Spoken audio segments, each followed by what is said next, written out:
Episode 120. Tired. The press conference was soon over.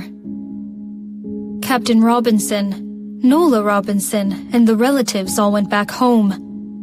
The guests also scattered.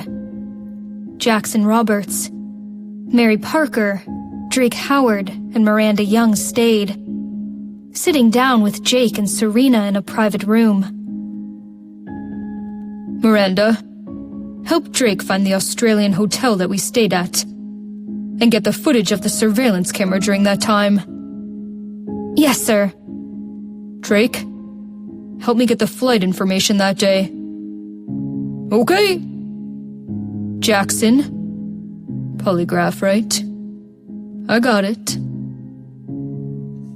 No, not that. Jake's eyes were deep as he turned to look at Serena. I want you to help me prove my innocence.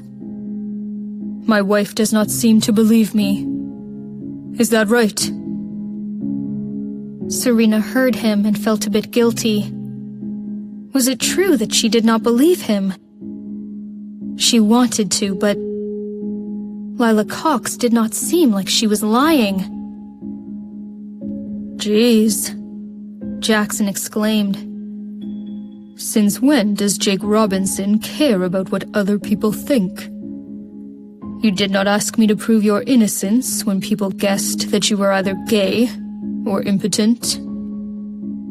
Drake was surprised as well. That's right, Serena. So many girls pursued Jake before, but he was always cold to them, scaring them away. Also, he hugged me once and was rumored to be my boyfriend. I, someone who is more than straight, have suffered so much from that rumor. Drake Howard looked full of sorrow and anger. His tone and moves resembled Henry Miller a lot. Serena chuckled, but was suddenly reminded of Henry. He was injured to save her. She wondered how he was doing in the hospital. Jackson Roberts arched an eyebrow and said, When he was in school, he never had a girlfriend. Since he started his own business, he had been living like a monk. When he took Captain Robinson's advice and married you, I thought he was... But later, there was a baby after all. Although it was gone, I finally knew that Jake Robinson was neither gay nor impotent. Then, Jackson glanced at Jake, seeming to say, "Did I do well?" Serena smiled and nodded. Jake eventually let out a sigh of relief, taking Serena's hand. Let's go home now. You're abandoning us after getting what you want? At least treat us to dinner, Drake grumbled. However, Jake ignored him. Gals before pals? Drake looked pissed, glancing at Jackson. Jackson took Mary Parker's hand and chuckled. We'll also go back home and sleep. Drake Howard said nothing. So unfair to single people. He wanted to protest. When they were home, Serena immediately blushed. She did not have her period, and there was no one to disturb them. Did that mean? So embarrassing. Jake noticed her unease, approached her, and asked in a low voice, What are you thinking? No, nothing, Serena stuttered.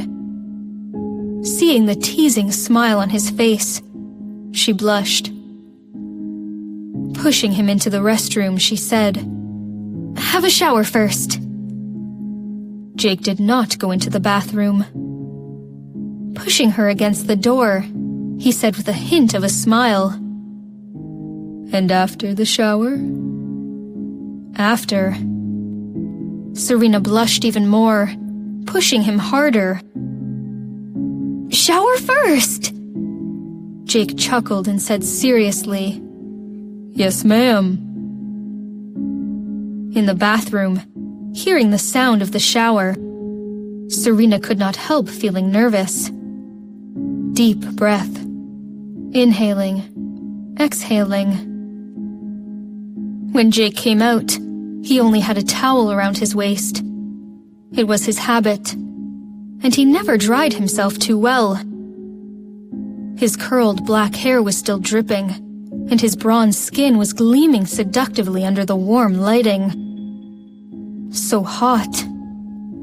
Blushing, Serena brushed by him and went into the shower. She cleaned herself inside and out with unprecedented effort. After she was done, she put body lotion on herself. However, thinking of the possibility that Jake would lick her skin, she wiped the lotion away. Reminded of how they failed to cut to the chase the last few times, Serena could not help feeling nervous. Taking a deep breath in front of the mirror, she eventually walked out of the bathroom, feeling nervous. When she came out, the light was dimmed. The white sheet had someone under it.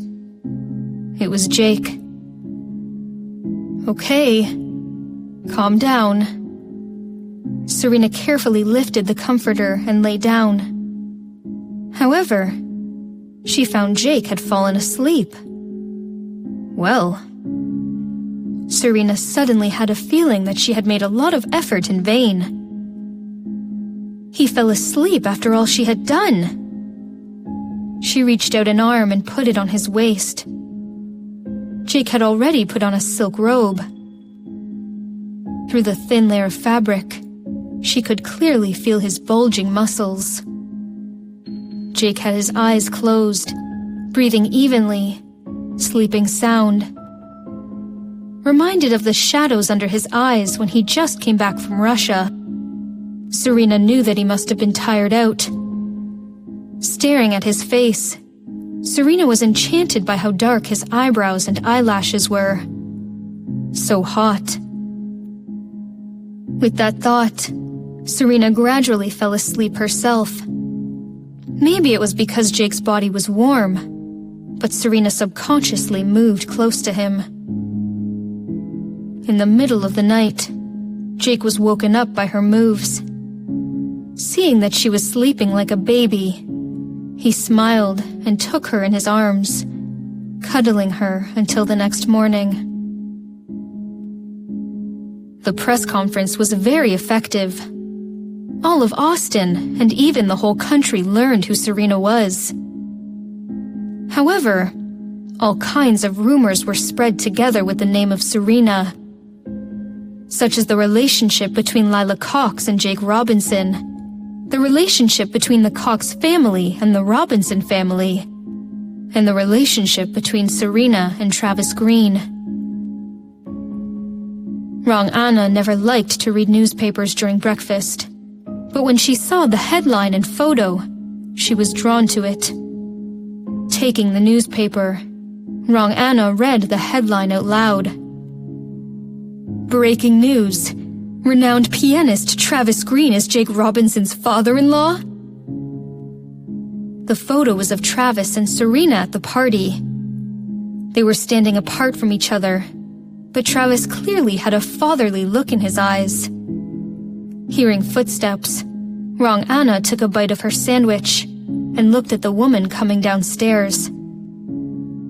The woman had her hair in an elegant updo. Wearing a long collared dress with purple brocade, she looked stunning. Seeing her, Rong Anna smiled and put down the newspaper, saying, "Mom, do you think this girl looks like you?"